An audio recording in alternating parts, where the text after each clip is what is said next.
China's central bank has cut its mortgage rate as officials work to support the struggling property market. Live now from Taipei is Will Glasgow. He's the Australian's North Asia correspondent. Will, really appreciate your time. I read your piece about this in The Australian, China's property crunch. It sounds pretty severe. No doubt that we have a whole lot of people in deep financial pain as a result. Yeah, tremendous financial pain. I mean, yeah, the scale of what's happening in the Chinese property market right now is it's just mind-boggling. I mean, right now there's analysts reckon 13 million apartments whose construction has just been halted, and that's because for the first time ever, the Chinese property market isn't going up. The whole thing is built on people buying properties that are then worth more, right? And it's a very young market. You've only been able to privately sell property in China since 1998. So really young, right? And so for decades, the only way was up for this. And now, for about a year, this has been really crunched by economic impact from COVID and COVID restrictions and things.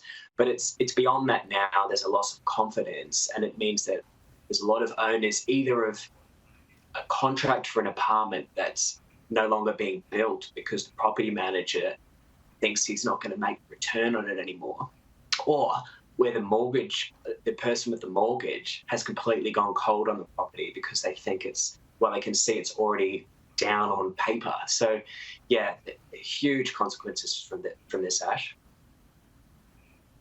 And well, I see it's really hot in China. It's suffering through the country's worst ever heat wave. I see they're having problems in terms of handling the heat, power and energy issues and the like, similar to what we saw in Europe a couple of months back. But what does it mean for the economy more broadly? Yeah, well, parallels with what's happening in Europe. But again, as with like the property story, the scale of what's happening in China is just something else, right? It's a country of 1.4 billion people. So at the moment, they're 2 months into the hottest temperatures they've ever had.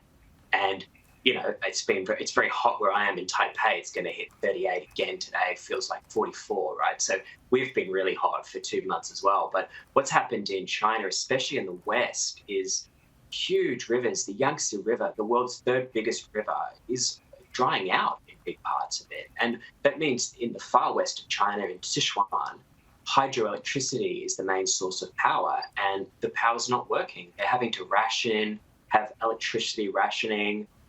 Factories have been asked to close. We were told last week that would just be for a few days. It's been extended now into 2 weeks. There's no end. The rain hasn't come. So, cities across Chongqing and Sichuan, they're having nighttime temperatures well in the 30s, day temperatures in the 40s, and there's cities of more than 1 million people where they're not allowed to have their power on 6 hours, 8 hours at night, in just heat that makes sleep impossible. And of course, it's crunching the economy and is adding to those problems that are coming from the property crunch and from China's ongoing zero COVID policy. So much going on for Beijing's economic planners, its stability-obsessed government. This is, a very tough time to be running China.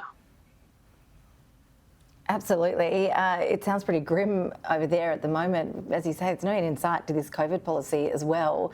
Speaking of grim, this is an anniversary none of us wanted to see reached. The Australian journalist Chien Lai, she's coming up to 2 years now in prison in China. Often when we don't see major developments in public, we like to think that things are moving behind the scenes in terms of diplomatic channels. In this case, I mean, is there any hope? What are we expecting in terms of when this could be resolved? Yeah, I would lower your hopes. I mean, look, I hope for the best. I hope that we get good news on this, but I don't see any reason to feel that way. I mean, the only thing I take heart from is that more and more Australians are aware of Chien Lai's situation, and also of Dr. Yang Hanjun, the other Australian in prison in China. But particularly Chien Lai's case, you see more and more attention on it in Australia. Foreign Minister Penny Wong has continued Foreign Minister Marise Payne's advocacy of this case. But, the truth is the Australian government are very limited in what they can do about this. And Beijing, won't talk to the government about it, hasn't shared any details about the case. It denied our ambassador access to her closed 2.5-hour trial in Beijing. It's denied the only consulate access it allows is over video link once a month. None have been in person since she was detained. So, we had the Chinese ambassador in Canberra the other week saying everything's fine and China's following the law. And look, they are following Chinese laws, but that's another thing that's so alarming about this is they are following Chinese laws. You're allowed to just be nabbed on the street without charge, put into a black cell for 6 months, as she was, and then moved to a prison, all before ever being charged. She then has still not been sentenced, right? She had a day in court at the start of this year. We still haven't had a sentence. So every day she wakes up in prison waiting to learn what her conviction will be. And, in another system, we wouldn't know, is she going to be convicted or not? In China, there's a more than 99% conviction case. And for cases like hers concerning national security, it's 100%, or just about 100%. So absolutely no reason out of Beijing to feel good about this case, but, just have to not forget about her.